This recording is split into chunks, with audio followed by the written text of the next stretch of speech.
Oh, this is. Good afternoon. Let me call the Health and Human Services and Aging Committee to order. Can we have a roll call, please, Madam Clerk? As a reminder to all in attendance, this meeting is being recorded and live streamed on the county's YouTube page. Calling the roll, Ms. Conwell. Present. Mr. Sweeney. Present. Ms. Stevens. Present. Ms. Turner. Present. Mr. Miller. Here. You have a quorum. Madam Clerk, has anyone signed in for public comment? Yes, Madam Chair, we have one person signed in. Lou. All right, welcome, Ms. Lou. Good afternoon. Good afternoon. Still, this is still during the Lunar New Year celebration, so I will still say that again. Happy Lunar New Year of Dragon. And I really appreciate Ms. Turner today. You have that bright red scarf on you. So warm, so celebrating, you know. But on the flip side, I'm still here talking about, this is the third installment, about the current condition.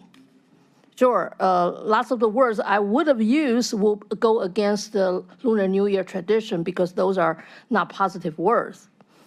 However, I believe you see, even I show you the video and the documents I presented back in 2021.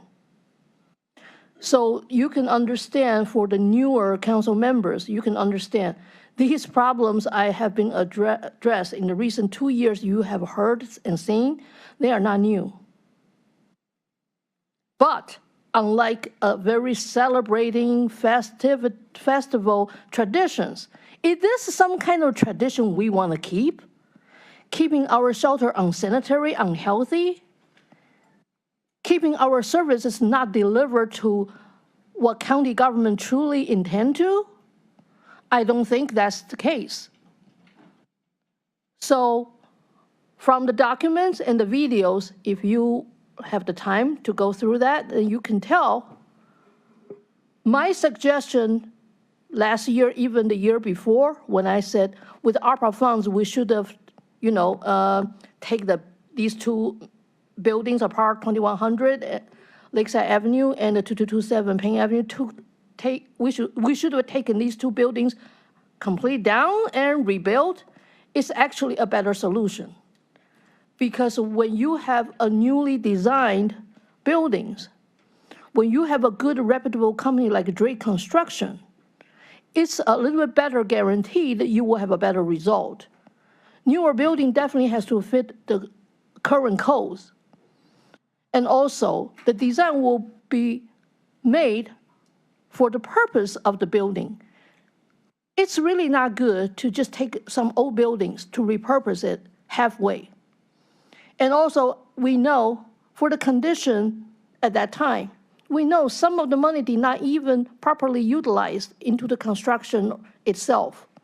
Yes, I would say that it went to some people's pockets.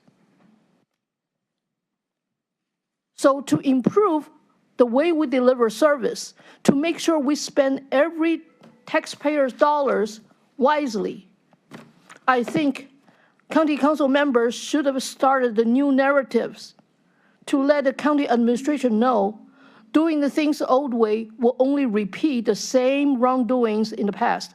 It will not create the actual productive, constructive result we actually desperately need to keep our population and to make our local economy better. Thank you. Thank you, Ms. Lowe. Anyone else signed in for public comment? No, Madam Chair, that concludes our public comment. All right, I'd like to make approval of the minutes from the January 17th, 2024 meeting. Is there a second? Second. Okay, it's been moved by Conwell, seconded by Turner. All in favor, please say aye. Aye. Matters referred to committee today. Madam Clerk, if you could read the first item into the record. Resolution 2024-0035, awarding a total sum not to exceed $10,000 to Bessie's Angels for the purpose of funding the Bessie's Hands project from the District 9 ARPA Community Grant Fund. Please come up and state your name at the full name and what this Bessie's Hands project is all about. Just a disclaimer, all ARPA application or ARPA funds have to go 3 full readings. And so it's been read into the record the first time. It's come to committee for the second reading. and then we'll have to do a third reading at council. Hi there. Welcome. Hi, good afternoon, everyone. Good afternoon. My name is Latoya Smith, and I am the Vice Chair of Bessie's Angels. All right. So thank you so much for allowing us to present. Tanya Perkins Stoudemire would be here, however, she's traveling, so I'm taking her place. And I will briefly share a little bit about Bessie's Angels and this Hands Project.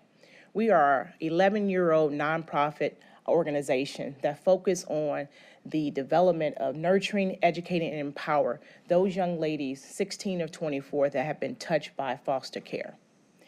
And what we want to really share today is that we provide a number of services to those individuals who are part of our membership. We provide permanent supportive housing, low-income housing. We also provide additional services for those individuals who do not live in our home.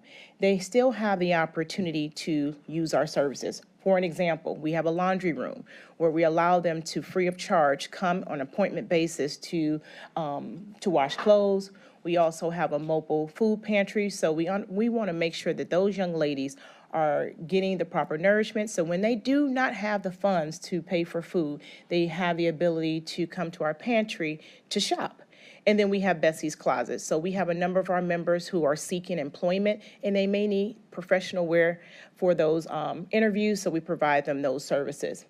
Additionally, to be a resident, we have certain requirements. So we have monthly workshops that are mandatory. We just had one a couple of weeks ago. That was based on, because of this month of Heart Association, and it was based on love and self-care. So we had a workshop 2 weeks ago that was extremely well received. We have monthly dinners. So we do want to make sure that even though some of those individuals are living by themselves, we want to make sure they're eating healthy meals. So we provide, we do a cooking class at the last Thursday of each month. We supply them and deliver all the supplies from the pots and pans all the way down to the salt and pepper to the seasonings. So we want to make sure that at least twice out of the month we know they're eating healthy foods, and one that we are instructing them on how to eat well. We also are mandatory that they do some volunteer hours, about 14 hours, and then whether they're working or going to school, that is a mandatory in order to participate in our program, especially the residents. Again, our Bessie's Place, we have 3 homes in which we allow those individuals who are looking for low-income housings to provide space and unit for them to have their own private rooms. As it relates to the 3 components of educating, again, we have great partnerships with the Cuyahoga Children and Family Services, as well as Cuyahoga Community College.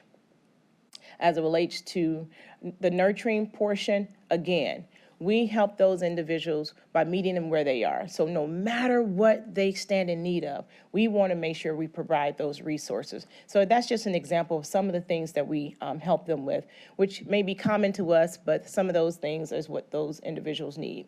And then empowerment, again, we are really trying to make sure that those young ladies really develop into healthy citizens, women who will be making decisions, and those who will be continually on their own, because sometimes these individuals do not have a support system. So we are that support. But we want to empower them by having workshops around self-esteem and self-respect. Again, some of the things we provide the young ladies with, rental assistance. Some of those who do not reside in our properties have their own place, and sometimes they fall a little bit short. So we don't want them to be evicted. So we need to help them with rental assistance. We do that, as well as utilities. Our upcoming dates that are important to you, it will be, we have a Girls Summit that's coming up on May the 4th at Cuyahoga Community College. We had one last year, it was well attended, and we talked about various topics of their choice, of their choosing, because we surveyed them and asked them what they want to hear about. So we're excited about this year. And then our annual walk. It's always the first Saturday in June. Is going to be at Edgewater Park, the Upper Pavilion. That is our biggest fundraiser that we help to use those funds for the services that we provide for our members.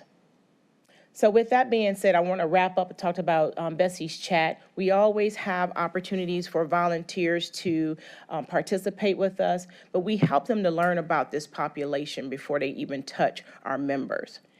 And then ways that you can connect with Bessie's Angels. There, you can go and check our website, which actually we're doing some rebranding right now. So you'll see a whole new logo in the next few weeks and other materials from us. So we just want to say thank you. This is where you can contact us as far as our phone number. We are also on social media if you follow Bessie's Angels and Bessie's Chat, as well as our website. Thank you. Thank you. Open up any questions to the committee? Sounds wonderful. Councilman Miller? So, Madam Chair, to the presenter, your presentation said in bold print that Bessie's Angels is not a boarding house. Can you explain that distinction? What would be different about a boarding house compared to this program? So in our program, we offer permanent housing. So we're not transitional housing, we're not temporary housing. So as those individuals who are emancipated from the court system or are referred to us who need housing, we offer, like I said, we offer permanent low rent housing.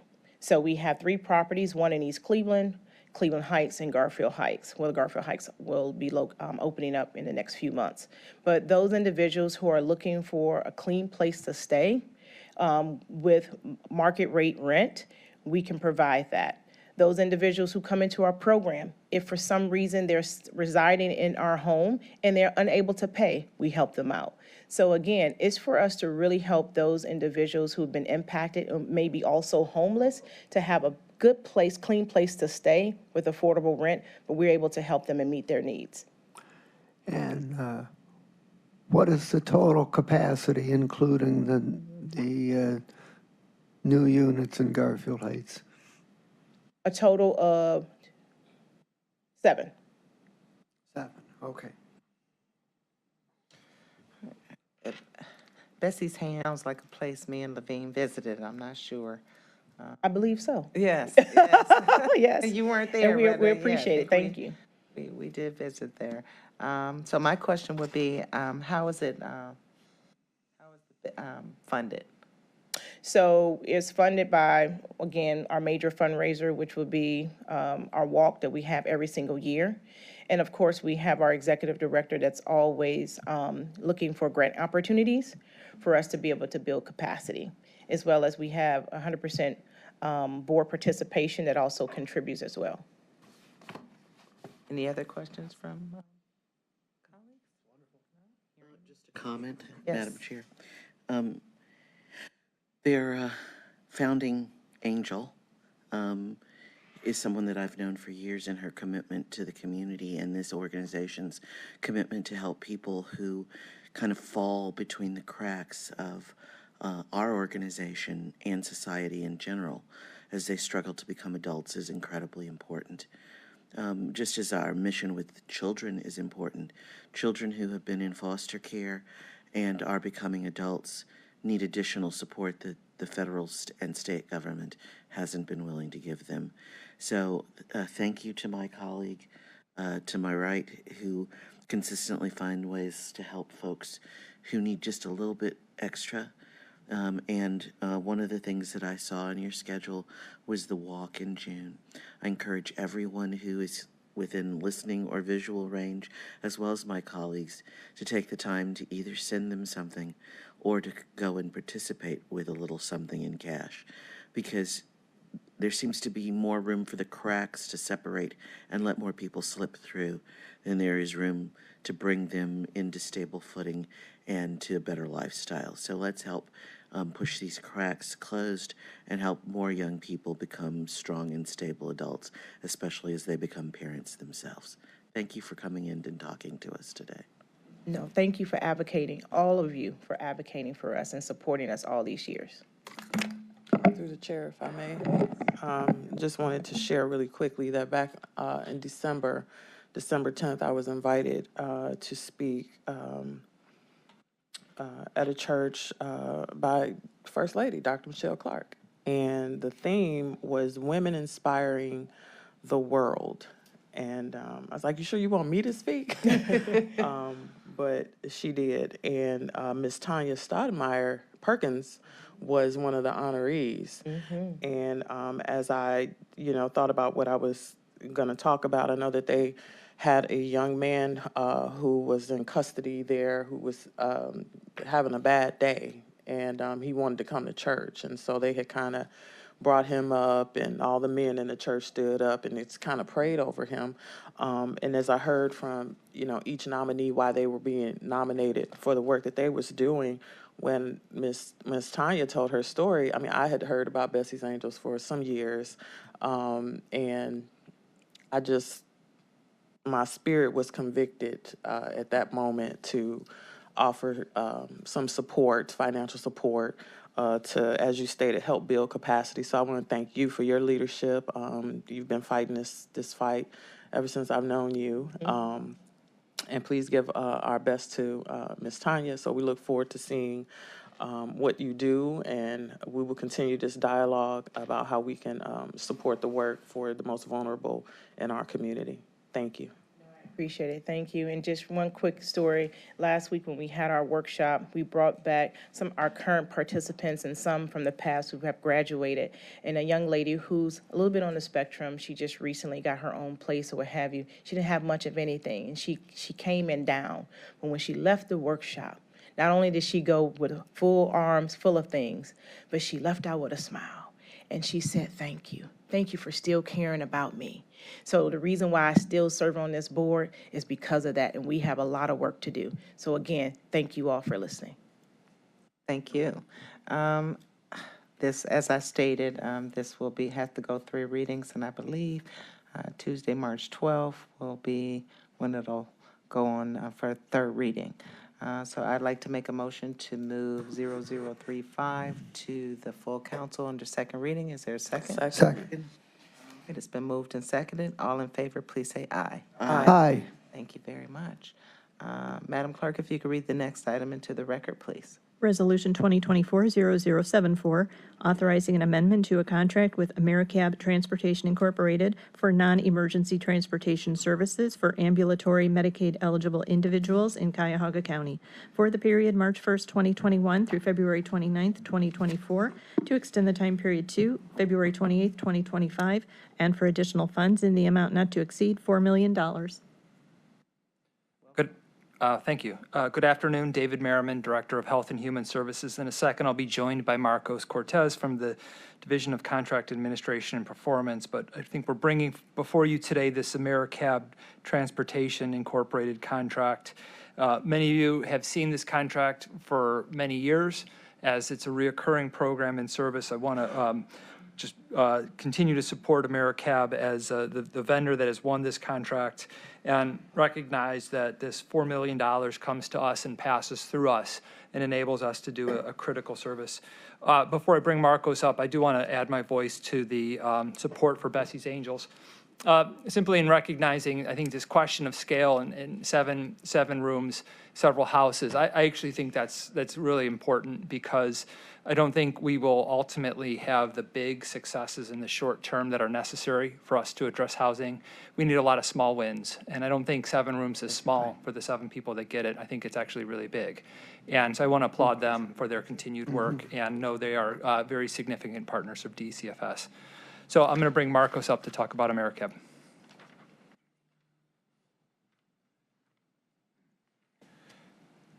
Good afternoon. Good afternoon. Marcos Cortez with Health and Human Services on behalf of Cuyahoga Jobs and Family Services.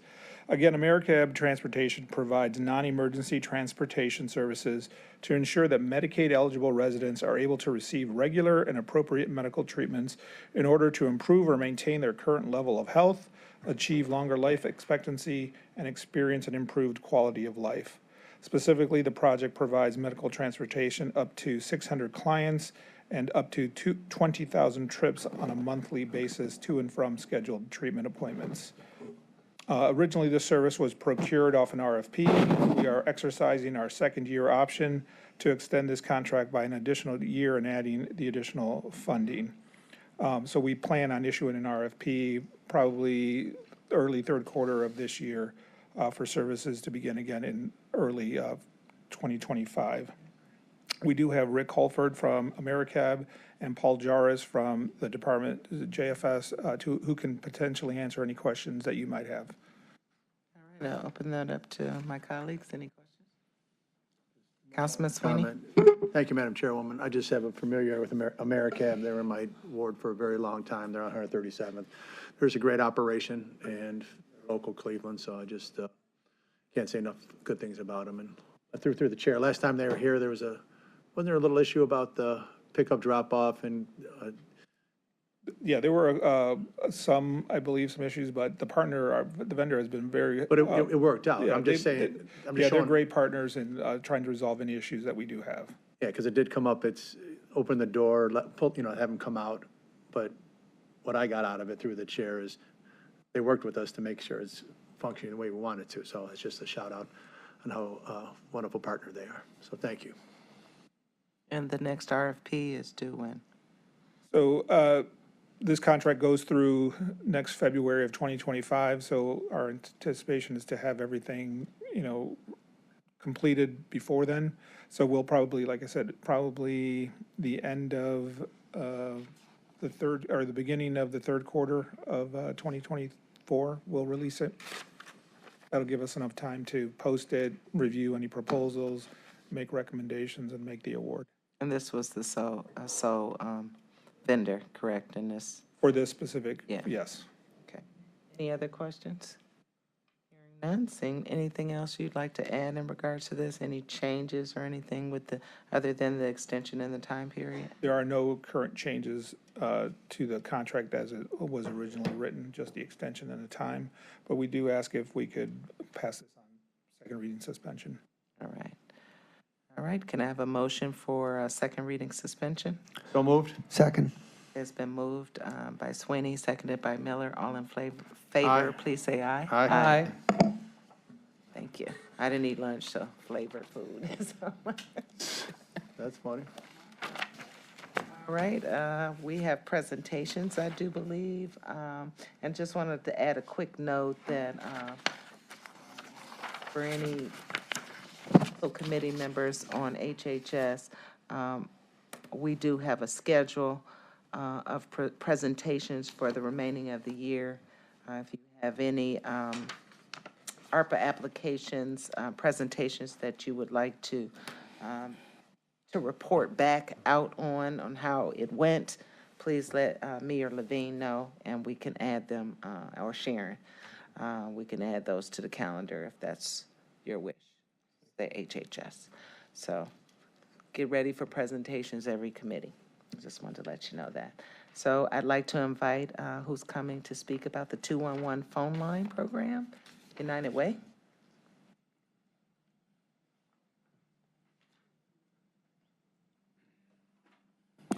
Good afternoon, Ken Good afternoon. Surratt with United Way of Greater Cleveland. Great to see you all. Thank you for having us today. Joined by the Senior Director of 211, Franco Formicelli.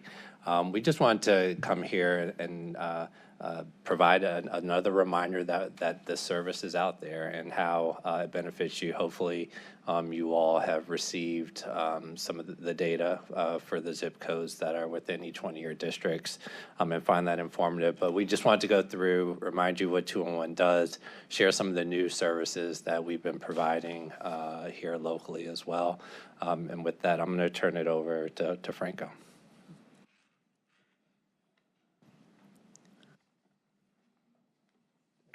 Franco, don't forget to state your name for the record. Sure. Franco Formicelli, Senior Director of 211 for United Way of Greater Cleveland.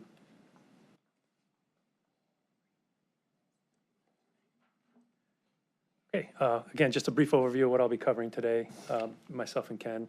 Just talk about the three-digit phone number specialization. I think there's a good slide that kind of does a great job of kind of seeing where 211 fits in the whole three-digit atmosphere there. And then I'll just talk about the team, and we'll talk about a little bit of the data as well too, and then really open up for any questions that you have for us.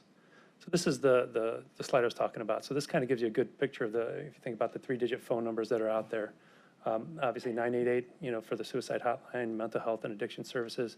You have 911, obviously for emergency services, police, fire, and then there's 211. So again, just how we fit in, as far as offering people information referral around food, housing, utilities, and other needs, within the community. So it's a good picture of how holistically we fit into the picture of how we take care of the people within our communities.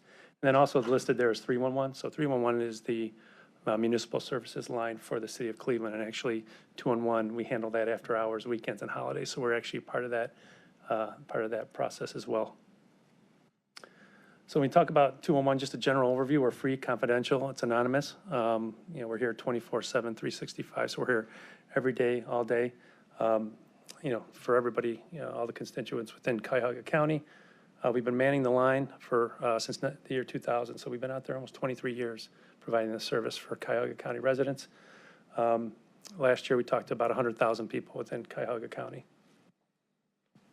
So who talks to these folks? So we have a staff of navigators that are highly trained, compassionate, trained on how to de-escalate and really handle a crisis, as well as provide information for individuals based on their needs. We service via chat and phone, so you can call us or chat to us, and there's a live person answering those phone calls and those chats. What we do is when you contact a navigator does what we call an assessment, or does a good, through a conversation, finds out what the individual needs are, right? Somebody might call in for a food pantry, which we can easily give them a food pantry, but we don't just do that. We talk to them, say what's going on, and really do a full assessment of their needs, because they may need something outside of that as well too, and we can provide information around that to help them out. We do have one of our navigators speak Spanish, but then we also do have the language line, so we can speak to anybody in any language. So besides the navigator, so if you think about 211, we have a great navigation staff. Those are the folks that take the calls and do the assessments and provide the plan for the individual to take advantage of the resources within the community. And then we have a team of individuals that actually build out that database that has all those services and agencies in there. So for the Cuyahoga County, we have about 18,000 services that we have in our database. And those are updated at a minimum monthly. We do update, sometimes daily, because there may be a specific individual at a certain pantry that called off because they were sick, and that pantry was closed for the day, and we have to make sure we update that appropriately, because we don't want to send somebody to a pantry that is closed and maybe they use their last dollars to get on the bus to get to the pantry. So we want to make sure everything's up to date and accuracy, and we have a team of 4 people to do that and do that very well. So Ken's going to come up and talk a little bit about the data. So if you think about, again, 211, we have the navigators do a wonderful job speaking to the individuals. We have the database people building a quality database. And then there's a lot of data that comes out of what we do. And Ken's going to talk a little bit to that. Yeah, Franco talked about I think when most people think about 211 is the direction or referral to the resources. But what that does in another side, and what I think is a great opportunity for us and something we want to explore further and in partnership with you as well as others in the community, is really on the data side that it creates. If you think about it, it's a real-time system that tells us what people need in this community. And this is something that I will say we need to do a better job sharing around everyone, legislators, our nonprofit community, as well as others. So this is just an example, a screenshot from the website that we have right now, where we do host data. It's updated monthly, It's weekly, quarterly. quarterly, sorry. Quarterly. And as you can see, Franco mentioned housing, utilities, and food are typically our top 3 calls. These are kind of like the first level. Actually, if you click down, it's the green. Oops, I think I went too far.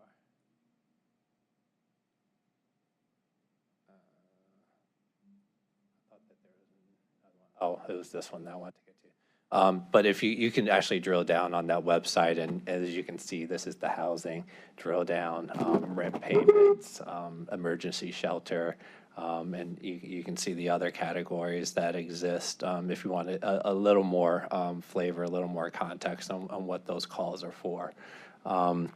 So again, helpful data tool. Here you can sort by zip code, by county, because we do service some other counties as well, and then drill down to these categories. This is really at a high level, but one thing, we actually do have data that goes back over 10 years.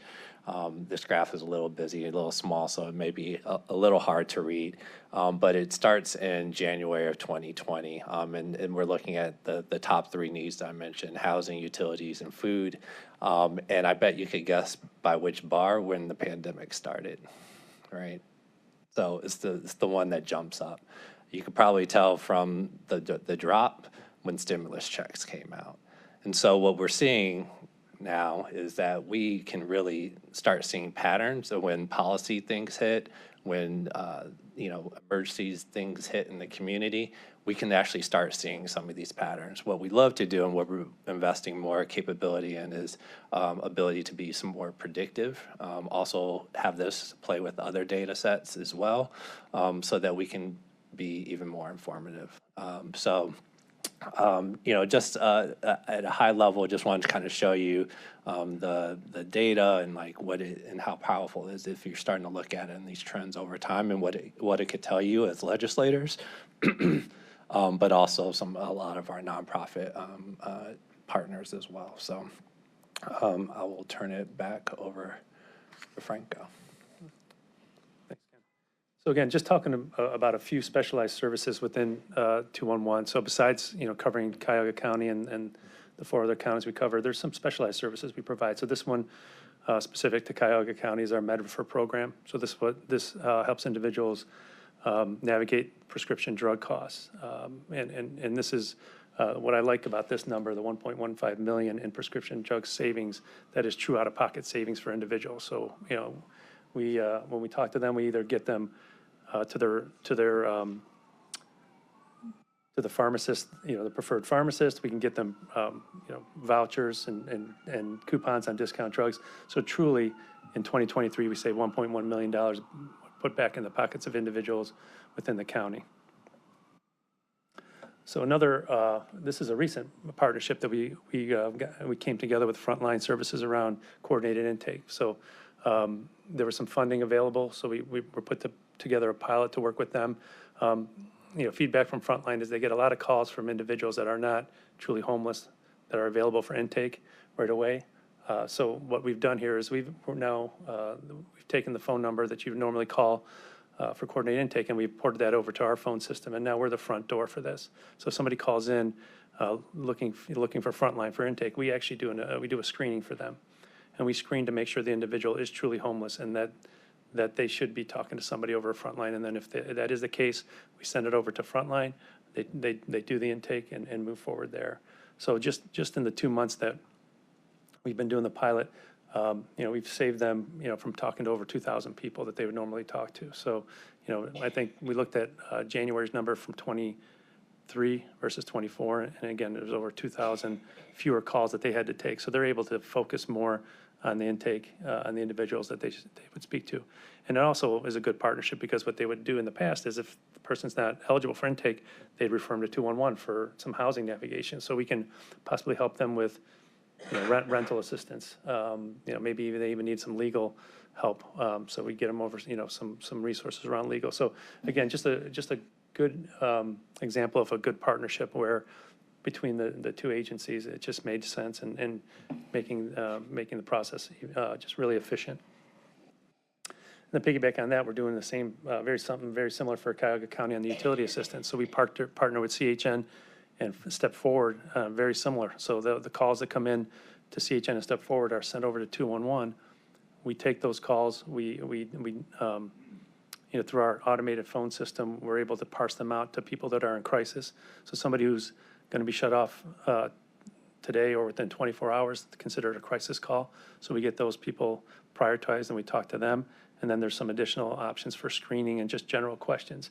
And by doing that, we're able to help people, that are truly in crisis, make sure they get those emergency appointments every day through Step Forward and CHN, so that we can stop the utilities from being disconnected.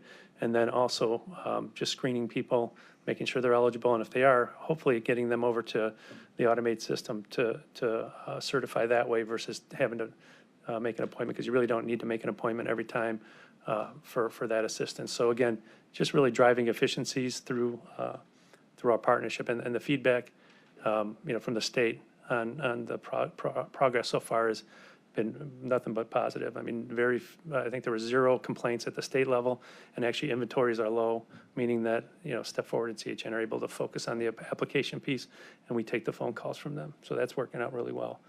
In case you didn't know, but 211 also is the problem gambling hotline for the whole state of Ohio. So, starting in January of '23, when sports betting became legal, it was a significant increase in phone calls. So we actually host that line, and we provide information referral, and even warm transfers to counselors, to gambling counselors. And with the sports betting, coming live, as you would imagine, we saw our calls go up over 277% the first few months, and then it's been sitting about 55-60% over prior year. Because anywhere you always hear a FanDuel commercial or BetMGM. So again, we've seen a significant increase there, and we also support that line as well. So one thing that we're going to be doing here shortly, probably within the next couple of weeks, is starting our closed loop referral. So today, if you call 211, you talk to our navigators. We work with you on a plan that we're not prescriptive. We work with you on a plan to help you take advantage of the resources. And then at that point, we hope that you go out and take care of that, take advantage of that. What we're going to do now is be able to actually follow up and see if that is indeed the case. So we'll be sending texts to individuals that opt in for a follow-up and have them give us feedback on the interaction. So it's a couple of things. One, it'll make sure that the quality of the referrals that we're giving are good, but then it's also going to make sure that those agencies that we're referring to are keeping up to their end of the bargain as well too. So it's going to be a good feedback loop on really the process in general, and then how we can be better, and how agencies deliver service can be better as well too. So again, just really looking forward to this, because that'll take the next step into giving us good data around what's going on within the community once we make the referrals. And then the last slide is just, as you talk to your constituents, we ask that you give us a call. Again, we have our staff there, highly trained, ready to talk to them, work with each individual, and build a plan for them to help and take advantage of the resources. We have all, within our database, we have everything that you need to take advantage of it, whether you qualify, all that kind of stuff too. So our team is really in a good place to talking with individuals and making sure they get what they need in the community. And with that, we're going to turn it over any questions you may have for us. Oh, I have a lot. But I'm going to open it up to my colleagues. I was kind of jotting different questions down as we go. No one? I'll take one if you want. All right, go ahead, Sweeney. Thank you, Madam Chairwoman. Phenomenal, great presentation. And my reflection right now is how 211 started, because it started off as 211, because I've been around for a while and watching 211, where it's at today, it's incredible. And the growth, how long has it been around? 23 years here. Yeah, 23, and there wasn't anything like this. No. I mean, I've been here 5 years, and since then, we've taken a lot of this stuff and really, with the leadership, looking at how we can get out in the community and do more and be more available, and look at partnerships that make sense so we can drive efficiencies within the community. And yeah, through the chair, a question about gambling, because you said you're for the state of Ohio. Whole state of Ohio. Because we have the Ohio Gaming Commission and the Ohio Lottery. They have both extensive problem gambling portions of their operations. Is the 211 the number they use? Yeah, it's not 211, it's a 1-800-GAMBLER. So, but that's, again, sent to us, and we handle that. So it goes automatically from 1-800-GAMBLER to us. 211. Yeah. I think you should be 211. The one thing that I see as such a wonderful resource, and after 23 years through the chair, I finally have a handle on its existence. And I've been in the government role knowing about it and hearing about it and supporting it all these years. The general public, and I don't see, like the Adams Board has, hi, we're the Adams Board, hi, we have the United Way. But you're branded, but branding 211 is such a, it's going to multiply your needs. But can you talk about the branding of 211? Yeah, and I don't know if Ken wants to come up too, but we're starting a partnership with the 3 teams, so the Indians, Browns, and Cavs, or Guardians, I should say, not Indians, the Guardians, Browns, and the Cavs. So there's a bunch of things we're doing to really get the 211 out there into the To the councilman through the chair, exactly what Franco said. Like we understand that this resource can help a lot more people, and the more that people know about it, we can help them, right? But then on the back end, coming back to the data, right? The more people call, maybe it's more representative, even more representative what the needs are in the community, how collectively we can help address them. And through the chair, and then the funding has to match the calls that match the need, because you really want to say no to anybody. That is true. So one interesting thing, I will say, many 211s across the country actually do get state funding.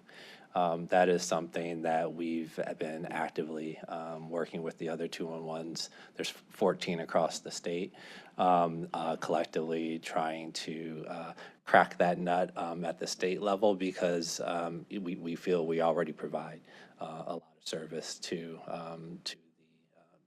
the systems here, and so that would be helpful. We through the contracts we fund what's about a third of the cost of 211, but the rest is solely done by fundraising. And through the chair, how long you been trying at the State House? Because with the 211 connection of being the whole state, that might be the way. Yeah.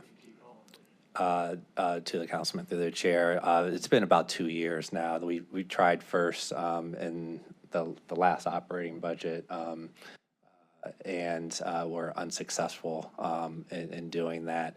I will say we've still are having some conversation with different departments at the state about some other kind of fee-for-service type arrangements, but nothing has happened just yet. And through the chair, because you might have some partners that could try to We do help influence the State House. There's one with a similar last name that has been that was the sponsor of No, but I just, of our on a last bill. series, that, once you break into that, and it becomes every 2 years, that could Yes. help significantly, I believe.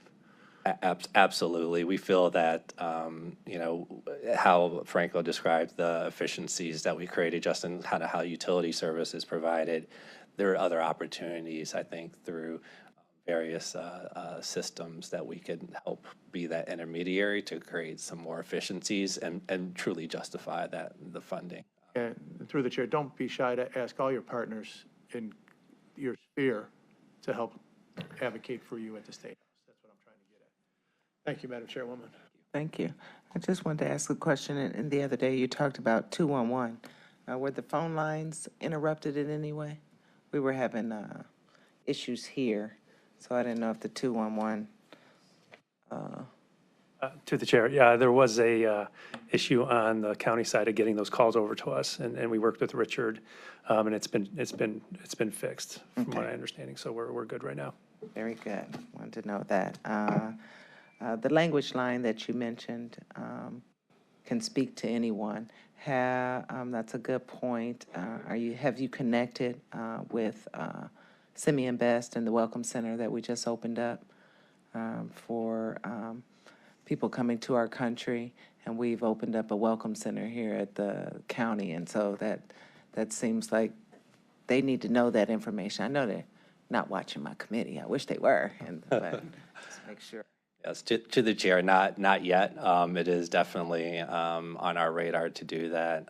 Actually, I have a meeting with Joe Simperman tomorrow to talk about how we kind of fit into the full, kind of resettlement, refugees, immigration work here, because we do feel like we have a role. That's another one of those types of systems where we think we could be helpful. Definitely can with the apparatus talking to any language. So how does that work? If I call and I speak Swahili, To the chair, to the chair. So yeah, so we'll do our best to try to understand what language they need.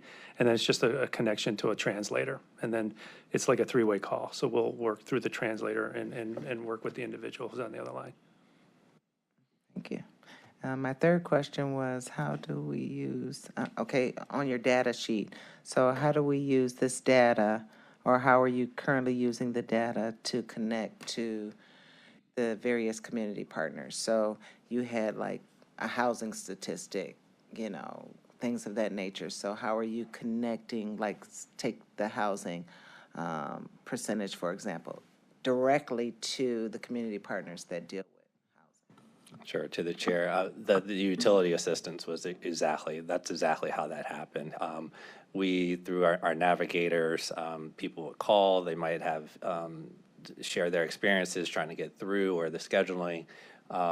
We set up meetings with, I think we met with 13 different housing agencies across to try and understand, that's the housing, that was separate. So the utility, we worked directly with with CHN and Step Forward. It was direct conversations with them. And at the time, they didn't even realize that we could be that front door, but it was, they came in, demoed, helped us understand what they needed to do. We shared our information, demoed our software, and that happened. The other thing I was confusing was we feel in the housing space, there are a lot, and we noticed in 23 that housing calls reached is the highest that we've received in the last 10 years. And we wanted to better understand that, so we reached out to, I think it was 13 different of our housing partners to really try to drill down and understand what it is. Unfortunately, I think a lot of it has to do with the lack of rental assistance now, rising rents, quality of affordable housing units is what we're hearing. So, you know, we're in consistent conversations, trying to understand what that is. There's a potential partnership that we're looking at with the city of Cleveland, actually, around housing that hopefully will fill in some gaps that we think are missing right now in our housing space. Yeah, so that's it. Really is looking at the data, talking to the partners in the community to understand context, right, and then working with them on solutions. In terms of the Med-Refer program that you spoke about, is it available to individuals with insurance as well, or just for Medicaid? To the chair, it's anybody calls. Pass up those little brochures, okay? So, my last one would be about the closed loop referral information that you shared, and how do you use this data, and how it the data, and made any connection to JFS and some of the other HHA agencies? How, I think that would be helpful to their kind of statistics. I don't know if you've thought of that. To the chair, that's a great point. Again, we're going to get that going. We just finalized the actual survey question specifics, and then, you know, within a couple of weeks we'll get it out there, you know, pilot it out there. But yeah, I mean, we plan on gathering as much data as we can. Again, 211 in general is an anonymous service, but if somebody opts in to talk to us, then we're going to be able to get some more detailed data that we can start formulating and pulling together just some of the stuff that we don't ask as part of the normal 211 process, because it wouldn't make sense to do it at that time. But again, since they opt in to talk to us and we have them, we're going to ask a little bit more information. So we'll gather data, and we'll be more than happy to work through with anybody and whatever they're looking for from a data perspective. And just for the viewers that are listening, could you just go over what 988 is and 311, just for those? Sure, to the chair. 988 is the new suicide hotline. So it's I think it's handled by Frontline Services here. And again, anybody who calls the suicide hotline, or, you know, it also helps with addiction services, mental health stuff as well too. And 311 is the City of Cleveland's municipal services. So if somebody wants to call and report a manhole cover missing, or we've learned a lot by managing 311 about, you know, if a deer gets hit on the highway, you call one number, but if it's in somebody's front lawn, you call a different number. If it's raining and the sewers are flooding, you call one number. If it's just sewer flooding, you call a different number. So it's the municipal services for the city. And so how are we correlating that? I know for years, everybody knew what 911, right? They probably called for every emergency. So now that we're expanding to these other, we've got about 4 now of 3-digit numbers, how are we marketing that for children or people out there collectively together, you know? I mean, it is confusing. I get it. And there really is I think the tier, and if, if you go back to the presentation, I'd say the hierarchy really is 911 is a true emergency, right? It's life-threatening fire, a true safety issue.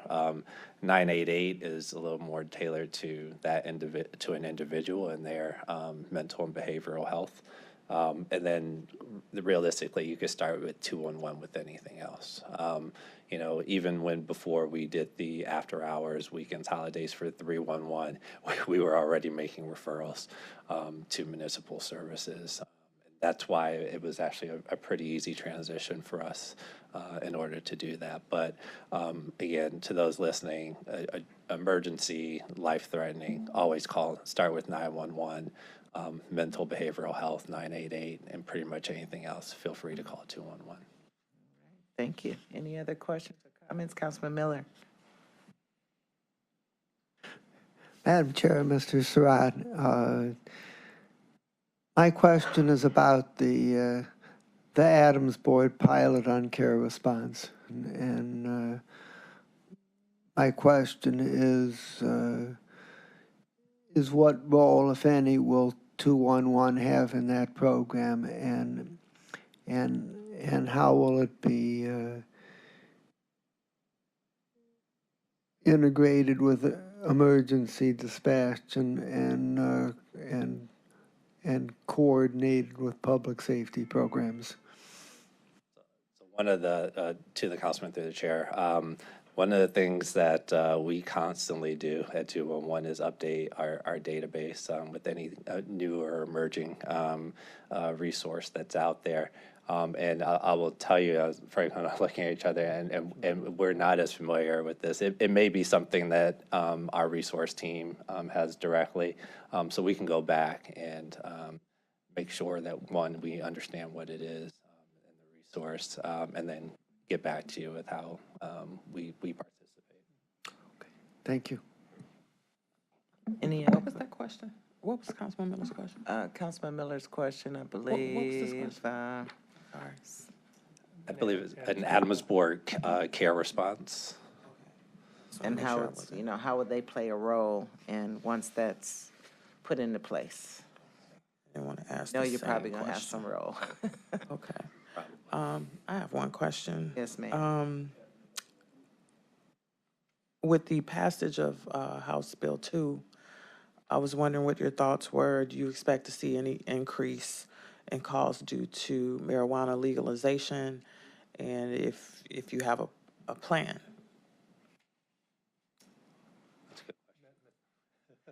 Yeah, to the councilman through the chair, there's nothing that gives us signs that we should be expecting an increase, but maybe this is related to a little bit to the addiction board.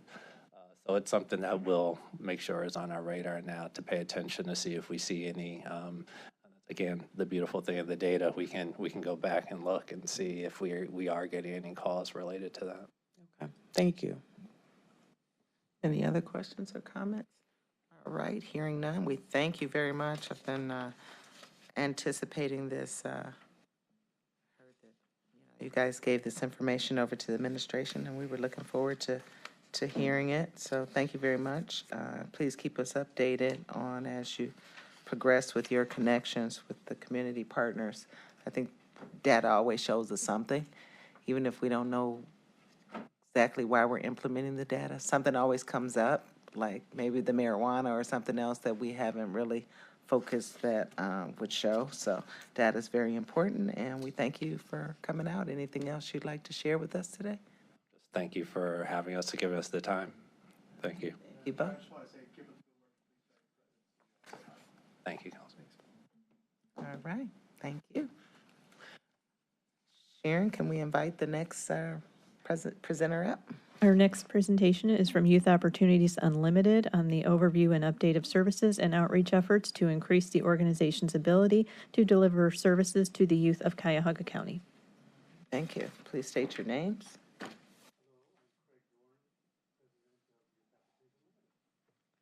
Mr. Dorn, is the microphone on? Let's see. Now it is. Okay, I'm Craig Dorn from Youth Opportunities Unlimited. Thanks. Welcome. Thanks. As the PowerPoint's coming up, I wanted to take this opportunity to thank you to hear a little bit of an update on the impact, our efforts to make some improvements, and concluding with some remarks about our efforts to secure private funding. We wanted to come before you for a presentation because the county, Cuyahoga County, has been easily the most generous supporter of the summer jobs program going back decades. And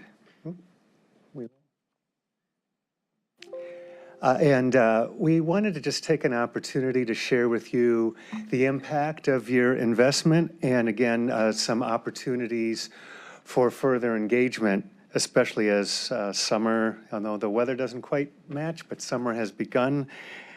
In fact, I will say before we get into the remarks that we already have almost 4,000 applicants for this year. So wanted to start with a brief, and I promise brief, history of YOU, because we've come before you many times, but just so you know, we were founded in 1982 by the mayor of Cleveland and the business community to provide summer jobs. So that's our oldest and longest program. Fairly early on, though, as we thought about how to deliver our message, we expanded to school-based programming and innovative programming. And fast forward to today, which we will do real quick on this slide, we are serving 5,000 youth throughout the county. Right now, YOU is pretty much exclusively a Cuyahoga County agency. We do some consulting and technical assistance throughout the state, but every young person we serve lives in the county. And we are known for the summer jobs program, but we have several programs in Cleveland and inner ring suburbs. The schools are called Out There. Also, those are schools that are called out. There's 7 CMSD schools not listed. We have staff there every day. We have staff going to every Cleveland school and most inner ring suburban schools 2 to 3 times a month. So we have some robust school-based programming, which you'll see in a minute has some excellent outcomes. Also, in addition to summer jobs, we have a small but mighty program that helps about 100 young adults every year in a variety of career fields to get them on the right track. I wanted to share our values, and you can certainly see all of these, but I'm going to call out the first 3 because throughout the rest of the presentation, I'm going to be referencing back to them. First of all, diversity, equity, and inclusion has been a value of ours for 20 plus years. It ties to our purpose for existence, which in addition to addressing poverty is to eradicate systemic racism in any way we can.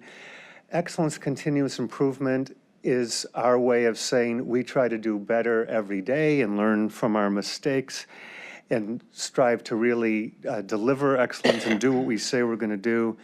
And collaboration is a key one to share with you. As many of you know, we are in all the neighborhoods, and we consider ourselves, especially with the summer job program, stewards of the community's summer jobs program. So you'll see in a slide a little later, we have hundreds of partners. And we really think collaboration is the way to deliver our mission. Something we're very proud of is our impact. So our mantra is we do what we say we're going to do, and we do it very well. So I mentioned we have high school programming. This programming's been in the schools almost as long as we've been around. We're less known for it. But its impact, we did a study and we compared students who got our program versus students who didn't, who have the same exact demographics, and students with YOU graduated at a 17% higher rate. There were a lot of reasons CMSD's graduation rate went up. I'm not going to take all the credit. Eric Gordon deserves most of the credit. But one thing we contributed is we expanded our school-based programming. The graduation rate did go up. The summer program that is the primary program of YOU, the county funds, over the past 10 years has a 91% successful completion rate, and 87% of the participants are satisfied. And just last year, over $3 million in wages and stipends were given to young people throughout the county. That said, the real, to us, the real bang for the buck is when you get a third party to look at your work. And about 4 or 5 years ago, we hired Case Western Reserve University. They did a study with a control group and a treatment group. You may recall we randomly select a lot of our youth, so we were able to do a official study, and there were 3 very powerful, statistically significant impacts and data points. And because this study looked at young people funded at that point almost 100% by Cuyahoga County, this is something you can be proud of. So first of all, a young person who participates in a 6-week summer job is statistically significantly more likely to graduate high school, more likely to have higher attendance, and this is even if they did the summer program when they were 9th and 10th grade. And really notable is a very powerful effect on youth violence, less likely to engage in the justice system and less likely to engage in violent crimes if they engage in the justice system. So happy to share more about this or answer questions, but this is something we can all be proud of and a good use of the funding. I mentioned there to talk about our values of continuous improvement and collaboration and how just in 2023, some things we did to make the program better. We got a national grant in partnership with the City of Cleveland to introduce Young Money Matters mentors. So this is peers who went through some additional training, because it's one thing to get paid, it's another thing to learn financial literacy and what to do with the money. This is really an important lesson early in life. And peer-to-peer has been proven to be even more effective, because you can maybe remember when you were a teen, if an adult told you to do something, it was if your peer told you to do it, it was cool. So why not have peers telling others about the importance of financial literacy? In the collaboration area, we have really stepped up our work in career exploration. This is something both myself and David Merriman have shared with you over the years. And we had many young people this past summer. Their summer job was working in IT, manufacturing, healthcare, and construction, learning about the careers so that they could get onto, because these again are high school students and we want to expose them to the opportunities out there. And we are piloting the State of Ohio Workforce Transformation has made us the intermediary for IT internships throughout Northeast Ohio, all IT internships. In 2023, impact of youth employment, it was our biggest year since 2017. 1,848 youth were served, 1,347 through our contract with you. You see also over $3 million in wages, with 2.28 coming in contracts with TANF.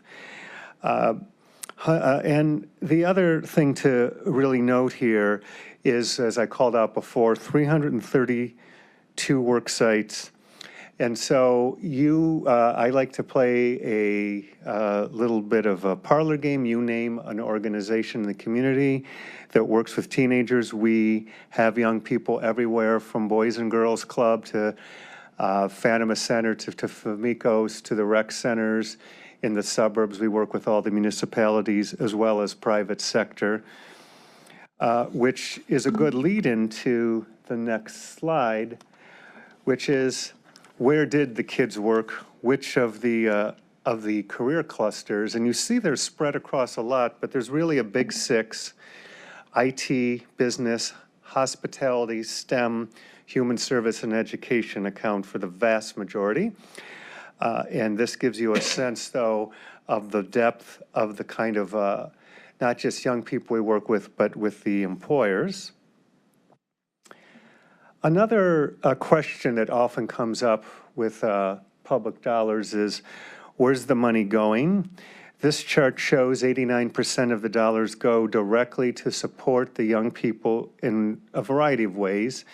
There's wages, there's staff that provide coaching and mentoring to them year-round. There's supplies and bus tickets and other kinds of supports that they may need for their jobs, like boots and so forth.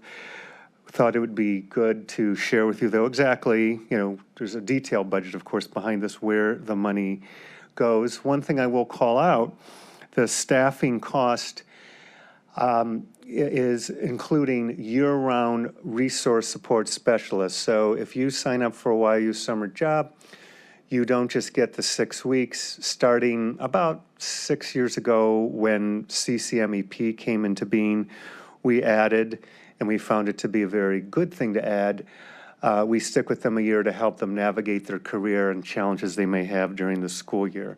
So it's Summer Job Plus. So the county has, as I said, been the most generous supporter of this, of the Summer Jobs Program in particular for many years.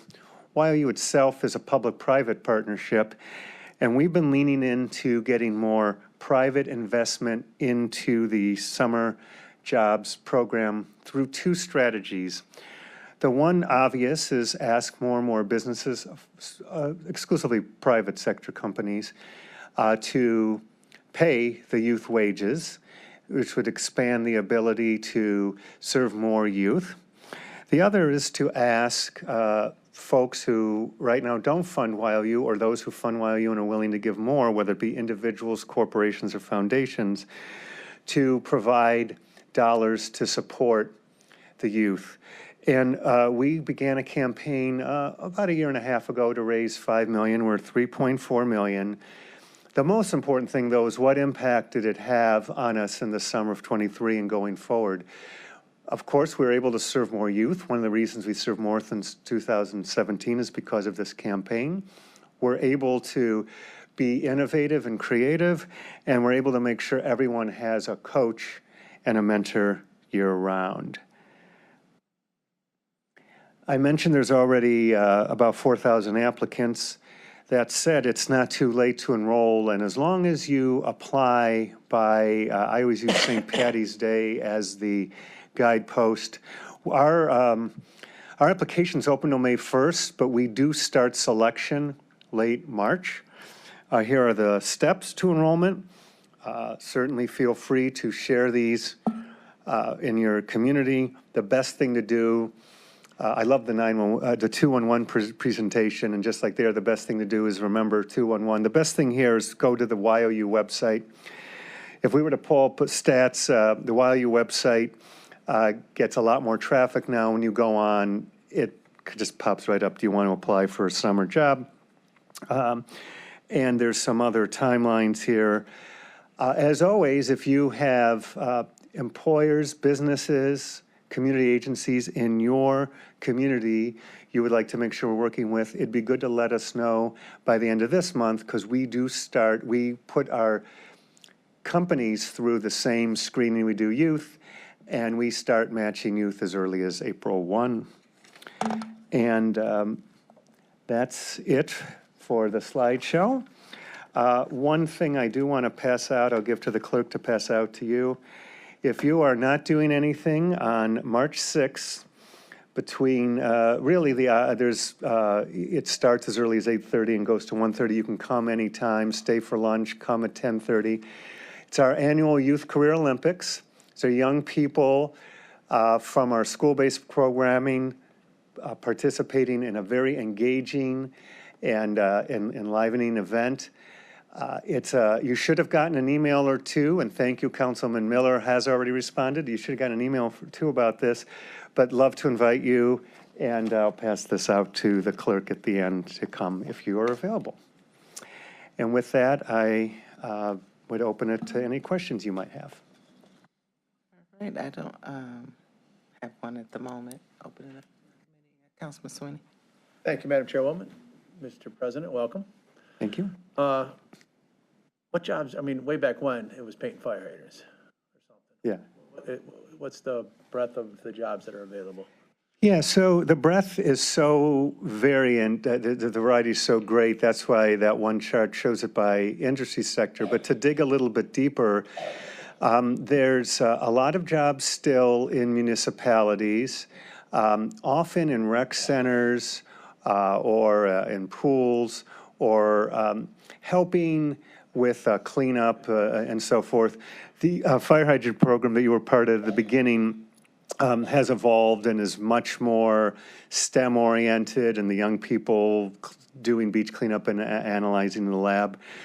We also have a large, I'd think our largest group is working at other nonprofits. It could be a church summer camp and their junior counselors.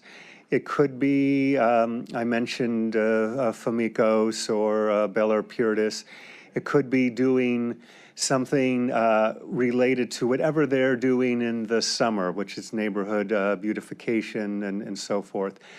A biggie is education now. So I'd say hundreds of the young people, their summer job is going to Tri-C with a program that's maybe a bridge program for first-generation college students, going to Magnet and learning about careers in manufacturing, going to CSU and learning and getting hands-on, really dirty, rolling up the sleeves with IT. There's administrative jobs. There's also some in healthcare like Metro. So you name it. It's expanded a lot. Yes, it's expanded a lot. And thank you for that. It's just wonderful. And the more the private businesses or profits pay for it, there could be a different pay range, right? Yeah, so we try to keep it consistent, and we pay $13.50 an hour, which went, we used to always pay minimum, and then with the pandemic and competing with the businesses, we raised it to $13.50 an hour. Now, if CVS or AutoZone hires them and they want to pay more, we're not going to stand in There's the a way. bare minimum, and Right. if they match your skill set and they get a little bit more, they're more excited to go to work. Absolutely. And then you're listing of mix of donors as individuals, foundations, and corporations. You don't have the government listed. And what do you said we're the single biggest funder. Oh, yeah, so that was more to share with you that we are expanding beyond government. Government still covers 90% of the cost. So the biggest funder is the county, the second biggest funder is the city. The third biggest is Cleveland Foundation. Then there are several businesses worth calling out. Bank of America, KeyBank, JP Morgan, Third Federal come to mind that have written notable five-figure, six-figure checks. Our effort, though, with all the pressure on the economic and workforce system is to try to get more private folks to give. And through the chair, the dollars that come through Cuyahoga County, are they federal then we're passed through, or do we put some federal? They are, I believe, I would defer to Merriman or Cortez on this, but I believe they're 100% or 99% pass through TANF. Yeah, so it's really not our, it's. Yeah, it's not levy dollars. And my thought is Cuyahoga County, we get all the credit for just the way you stated it, but increasing the public participation, right? And we have HHS, we have general fund, and I don't know if our dollars are eligible. I imagine they are. And have you put any applications in to us for consideration as a straight funder? So to the councilman through the chair, that's an excellent question that I could explore offline with Mr. Merriman. I know that in. Good answer, no. Yeah, okay, sounds good. Yeah, I'm just saying, Yeah. if the administration wants to consider something, or council, or administration puts it in, and we'll assess it, because it keeps a lot of kids preoccupied in the summer, and getting some great life skills, and maybe keeping them away from the possibility of making some, what's that saying, idle hands give the opportunity to maybe not do something that good. So that's my thoughts, and through the chair, I just got to put a shout out to Carol Crusoe. I think your dollar amounts are going up because of her efforts with the people that she knows. Thank you. All right, anything else from anyone? Councilman Miller? For this coming year, what's the total amount of the county plus the city funding? The county, to the council through the chair, the county funding through a contract bid that we applied for and got a couple years ago is around $4 million. The city is approved $1 million. Interesting, and shout out to Mayor Bibb and Council President Griffin. Interestingly, the city is doing exactly what Councilman Sweeney just suggested. They're like, gosh, this is really good. We should consider more. So they've asked us to submit for a couple more million. So stay tuned for that. But right now it's 4 million from county, 1 million from city, and another 1 million from private. And what percentage of applicants actually get jobs? To the councilman through the chair, that's another excellent, interesting question. Usually it's around 50%. So there's more that are qualified. If you had more money, it could be a higher percentage. Is that correct? That's correct. Okay, thank you. And since you're currently at 50%, what decides who is it first come, first serve? Is it lottery? Is it some kind of qualification system? What decides? There's 3 variables that kick in. A large number are lottery. So whether you applied on February 1st or March 28th, you have the same chance. Although the lottery is, there's an algorithm that skews, most of our applicants are Cleveland and inner-ring suburbs, but it skews towards higher poverty neighborhoods and Cleveland and some of the inner-ring suburbs. So, but overall, that's a lottery. Secondly, we do have community partners who recommend young people for consideration. And if the young people get through the process, the community partner will hire them. And thirdly, a big variable for the county dollars, since it is passed through the TANF, is they must meet TANF eligibility and prove it. So they have to come up with that paperwork, and those are the 3 variables.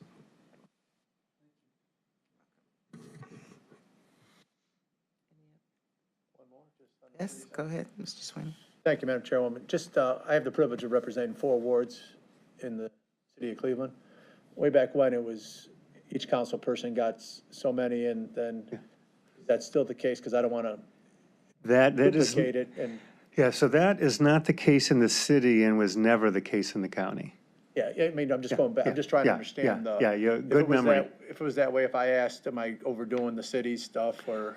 Yeah, the city does not, the city council people no longer give recommendations that that doesn't mean you can't say, hey, someone applied, I want to call you. There's no amount. There's no allocated slots. for There's each. no allocated slots. That's correct. Perfect, that's how it should be, and I can know how to move forward with and anybody can make a recommendation, and then they follow in the lottery, they follow in a community partner, or they have to meet the TANF guidelines. Thank you very much. Mr. Dorn, for the employers that we have, the community partners out there that are attached or associated with YOU, do they also have their, say Dunkin' Donut, for example, they still have their own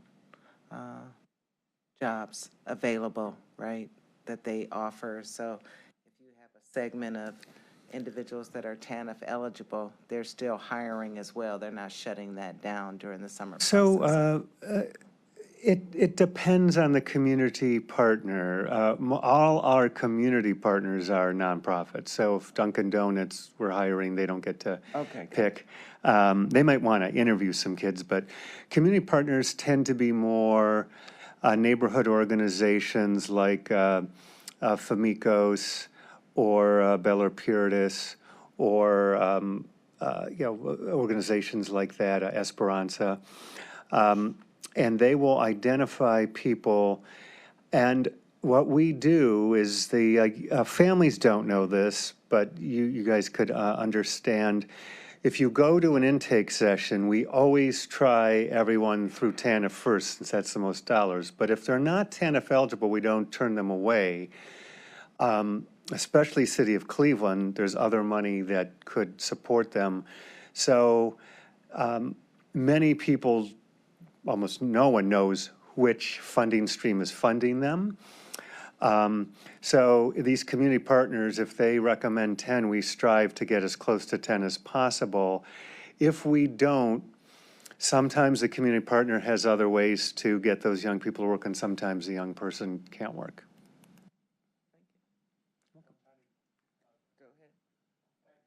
Madam Chairwoman, just a point of clarification. Bel Air Puritas, name change is Puritas Jefferson now. That's good to know. Now, I've known them as Bel Air Puritas for 35 years, so I'm going to have trouble Absolutely, switching. and they just changed it. I got my little sticker that made me put on my refrigerator, so. Okay. That's the. So new it's one. called what now? Puritas Jefferson, because there's 3 different neighborhoods in Got the ward. And it was Bel Air Puritas forever, and then Puritas Jefferson is what the board asked to be approved, and it was, and now it's registered, like, trademarked or whatever. Okay. As a neighborhood of the city of Cleveland now. All right. Sounds good. Thank you. Thank you all very much for your time. Thank you, Craig. Always is good to see you, and thank you for the work that you do for our youth here in Cuyahoga County. And moving on, any miscellaneous business from anyone? All right, meeting adjourned. I do not like this. It doesn't.